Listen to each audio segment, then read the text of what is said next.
In 2009, Social Compass, a research company, came to the East Kimberley to work with us in our communities.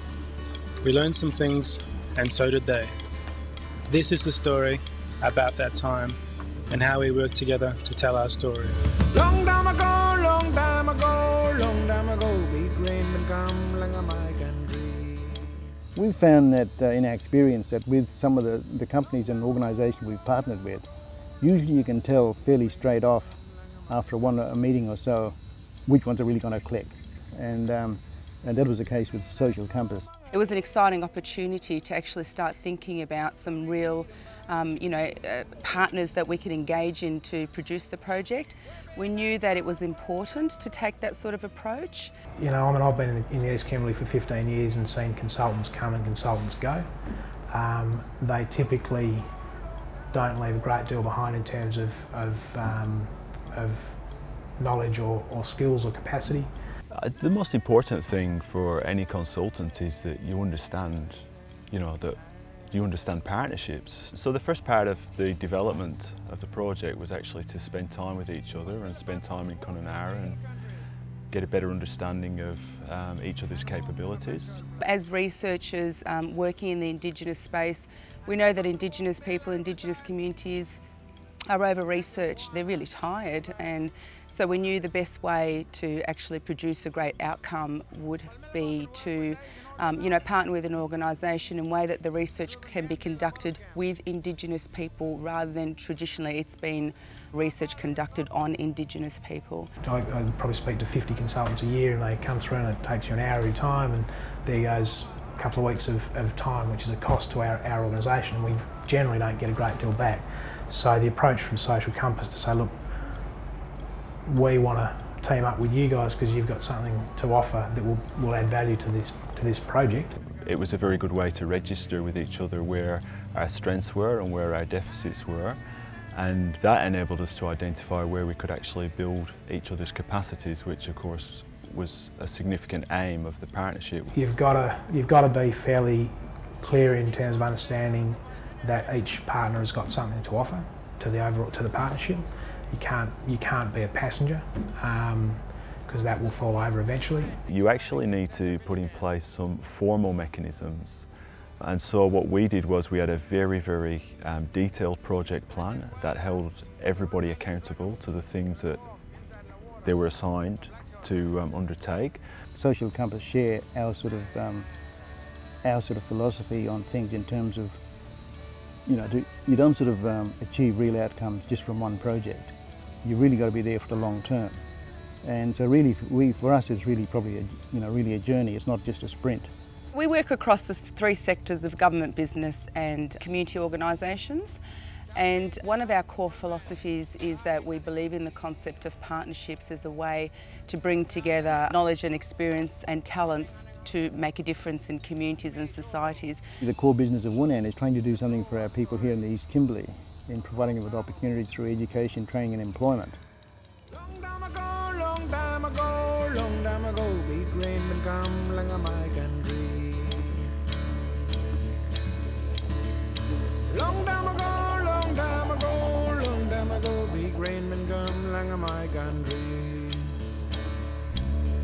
I was a pretty average student, like most of the teachers thought I was pretty bright, but I get distracted very, very easily, and I met people from Social Compass who are doing research and evaluation in the East Kimberley, and we did some field work down in some Aboriginal communities down in the Kimberleys, translating and interviews and just building rapport with other Aboriginal people in the communities, making them feel comfortable when there's being interviewed. To see Matthew enrol at Deakin University and do a social science degree and come down to Melbourne, such a big city, and find his way around and just watch him really develop into a more confident, more articulate young man who's able to engage in some of the political debates around his people has just been fantastic. My mum, still lives the community, and she doesn't really know what I'm studying, but she tells everybody I'm a lawyer, which is pretty funny. Well, I'm not smart enough to be a lawyer, but it's good that she's very proud of me, and hopefully I can work in the future, aim towards being a social researcher or even an Indigenous advisor to politicians and so on. There's no doubt about it that people are tired of reports and they're tired of the same old questions.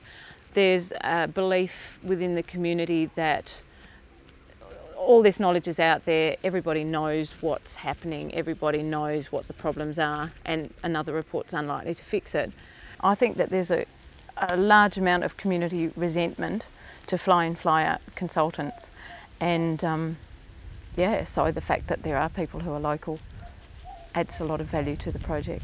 I mean, they're probably one of the most over-researched people in the world. We need new approaches and new ways of working and new ways of thinking in this space. So there was a lot of scepticism, which was pretty hard to deal with at times, but it was good in the sense that it made me think a little bit more about the value behind it, and as I got further into the project, I became more passionate about the project. I'm doing my Masters in International and Community Development, and I did a research project through that on the BCPs while I was working on the project.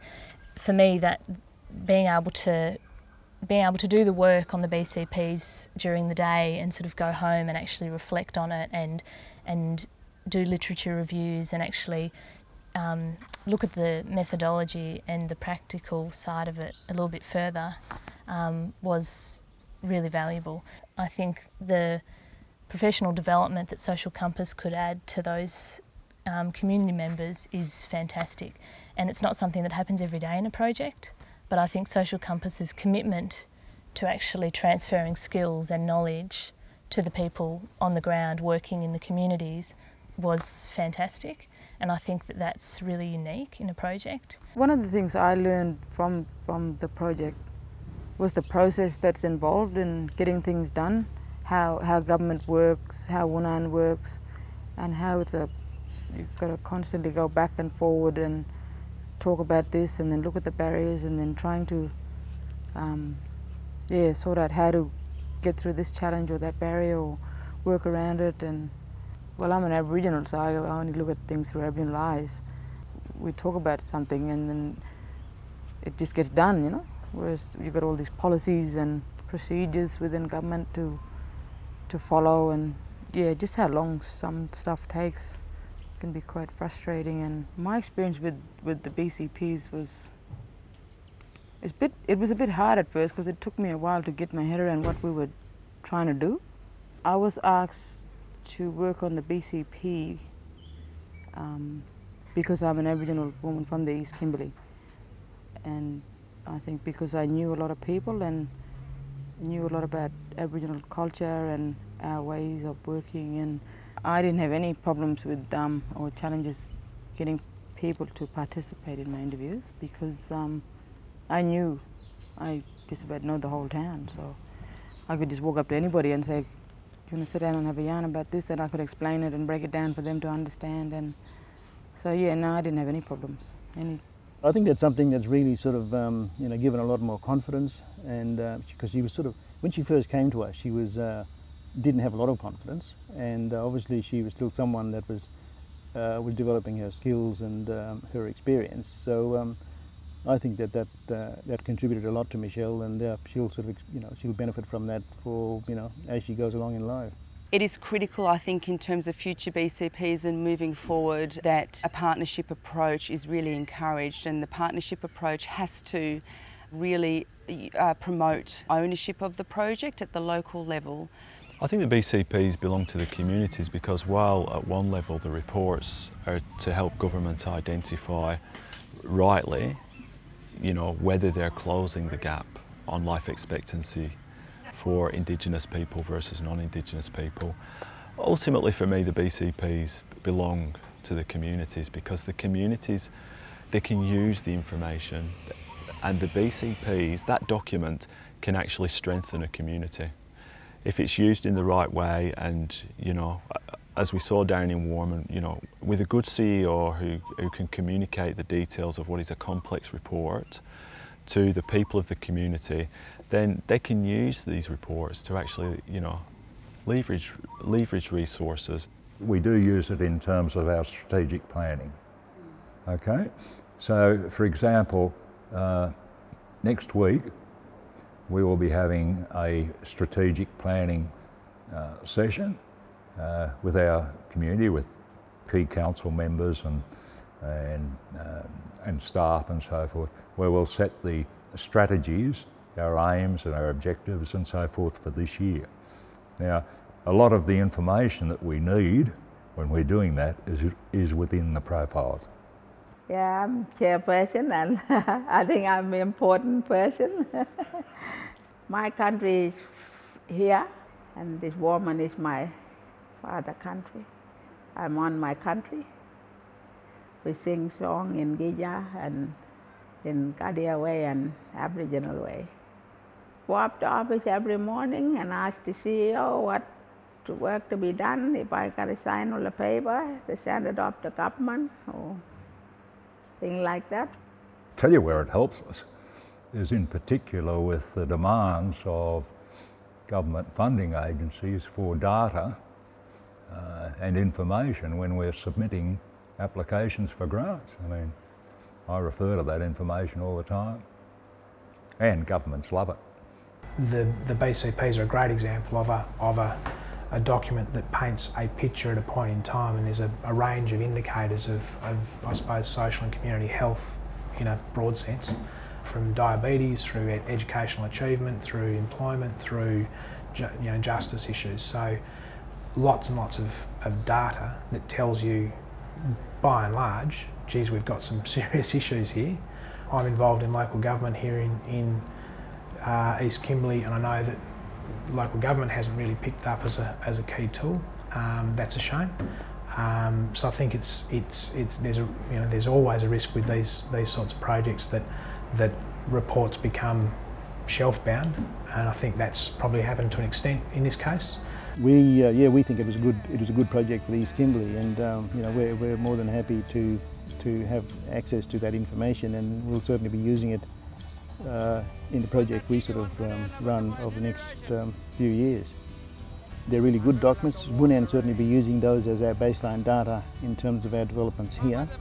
As the years goes by, and there's more, obviously there's going to be sort of updates on that. I think the BCPs can be valuable for communities if they can use those as a tool to hold government accountable and to hold organisations accountable for the work that they're doing in the communities. I think Social Compass is a better organisation, for having partnered with Wunan. We've been able to establish some pretty amazing networks here, and beyond networks, long-lasting friendships, because that's also an element of partnerships that often it is about beyond the organisational objectives and organisational alignments. It is about chemistry. But I think Social Compass share our sort of philosophy on things in terms of, you don't sort of achieve real outcomes just from one project. You really got to be there for the long term. And so really, for us, it's really probably really a journey. It's not just a sprint. It's really a journey that's going to be, it's going to take maybe 5-10 years or more. Well, I'm an Aboriginal, so I only look at things through Aboriginal eyes. Just building rapport with other Aboriginal people in the communities, making them feel comfortable when there's, being interviewed. I just about know the whole town, so I could just walk up to anybody and say, can you sit down and have a yarn about this, and I could explain it and break it down for them to understand. Better than it was before. A lot better now. With the council working together and everybody like looking after one another. I was here with old people when they will start this place up, and it was, really right down. Now it's going up a lot better. And just a true one story from long time ago.